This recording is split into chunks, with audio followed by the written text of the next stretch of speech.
अस्सलाम वालेकुम जी। आज आप लोग बनाने जा रहे हैं एक बहुत ही मज़ेदार सैलड। इसका नाम है समर सैलड। ये एक्चुअली बारबेक्यू वगैरह के साथ में बहुत अच्छा लगता है। कोई सैंडविचेस सर्व कर रहे हैं, बर्गर्स बना रहे हैं, उसके साथ में आप इन्हें सर्व कर सकते हैं। तो समर सैलड में जो आपको चीज़ें चाहिए, सबसे पहले मैं यहाँ पे इस्तेमाल कर रही हूँ कॉर्न।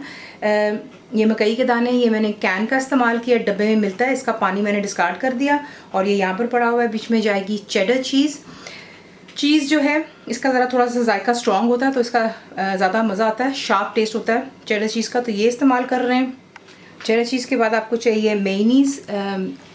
यहाँ पे मैं हाइंस की कंपनी की इस्तेमाल कर रही हूँ। बीच में आप डालेंगे कोई भी किस्म के, आप इसमें चिप्स ऐड कर सकते हैं, लेकिन इसमें इसका जो ज़्यादा मज़ा है, ये मकई के जो आपको ड्रीटोज़ मिलते हैं, ये मैं वो इस्तेमाल कर रही हूँ, स्पाइसी चिली वाले हैं। और फिर बीच में आप डालेंगे स्प्रिंग अनियन जो होती है, यानी कि हरी प्याज, उसकी सिर्फ अपने पत्तियाँ जो होती हैं वो बारीक काट लेनी है। प्याज हो गया, अनियंस फाइनली आप इसको भी चॉप करेंगे। रेड ये लाल वाला इस्तेमाल कर लें, या फिर वाइट जो आपके पास प्याज है उसका कोई इतना नहीं है कि आपने कौन सा इस्तेमाल करना, अनियन जो मर्जी इस्तेमाल करें आप। उसके बाद आपको चाहिए इसके लिए बेल पेपर, यानी कि शिमला की मिर्च, बहुत ही फाइनली आपने इसको भी चॉप करना है। और ये है सेलरी, इसे भी आपने बारीक चॉप करना है। सेलरी जो होती है बेसिकली ये अजवाइन की जो जिससे पत्ते बनते हैं, इसकी स्टॉक होती हैं लंबी लंबी, उसे आपने जो है बारीक किसी से काट लेना है।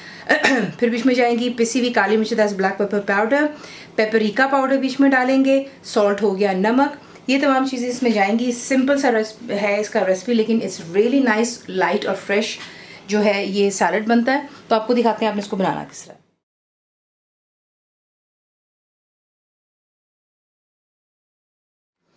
यहाँ पे एक बोल ले लेते हैं और इसमें जो है तमाम चीज़ें ऐड करते हैं। तो ये चला गया बीच में स्वीट कॉर्न, प्याज,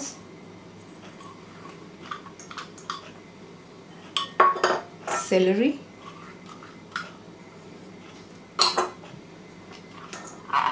शिमला की मिर्च, बेल पेपर, स्प्रिंग अनियन, बिल्कुल थोड़ा सा मैं छोड़ रही हूँ गार्निशिंग के लिए। और बीच में आप डालेंगे जो कि चीज़ आपको दिखाई थी, कम ज़्यादा वो आपकी अपनी चॉइस पर है। और इसे आप यहाँ पे पहले मिक्स कर लें।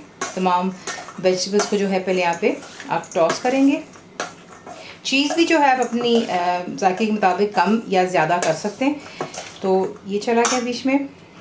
उसके बाद बीच में आप ऐड करते हैं नमक, पेपरिका, थोड़ा सा मैं छोड़ूंगी गार्निशिंग के लिए, सिर्फ ऑन द टॉप के लिए, पिसी हुई काली मिर्चें, और बीच में जाएंगी मेयोनीज़। अच्छी तरह जो है इसे यहाँ पर तमाम चीज़ों को पहले आप मिक्स कर लें।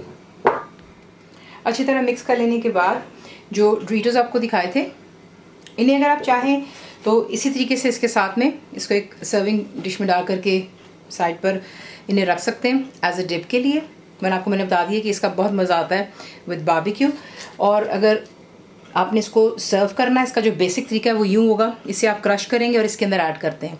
ये आप तब ऐड करेंगे जब आप इसको सर्व करते हैं। अगर आप पहले से इसको डालकर रख देंगे तो जो इसका क्रिस्पीनेस है ये ख़त्म हो जाएगा। तो आपको वो जो क्रंच चाहिए उसके लिए जब आप इसको सर्व कर रहे हैं तब आप इसको जो है इस तरीके से तोड़ेंगे, इसके अंदर ऐड करेंगे और फिर इसको डिश आउट करेंगे। जब आप इसको सर्व करेंगे, जिस डिश में भी डाल रहे हैं उस पर आप डालेंगे इसी तरीके से थोड़ा सा पेपरिका। ये मिर्चें नहीं होती हैं, ये ड्राई जो शिमला मिर्च होती है ना, लंबी वाली जो होती है, स्पाइसी नहीं होती, इनको ड्राई करके इसका पाउडर बनाया जाता है। इंशाल्लाह मैं आपको ये भी चीज़ सिखाऊंगी कि आपका घर पर किस तरीके से सब्जियों और फलों को ड्राई कर कर उसका पाउडर बना सकते हैं। तो ये आप इस पर डालते हैं।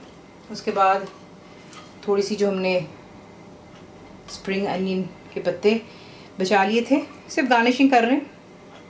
और उसके बाद वही जो ड्रीटोज़ आपको दिखाए थे, थोड़े से आप मिडिल में रखते हैं और आप इसको सर्व करते हैं। आपको बता दिया कि आप इसको सर्व कर सकते हैं बारबेक्यू के साथ में, सैंडविचेस, बर्गर्स के साथ। और अगर आप वेजिटेरियन हैं तो फिर आप इसे सिंपली क्रॉसन ले लें, बंस, बर्गर्स, जो भी उसके अंदर में आप ये फिल करके भी खा सकते हैं एज अ सैंडविच।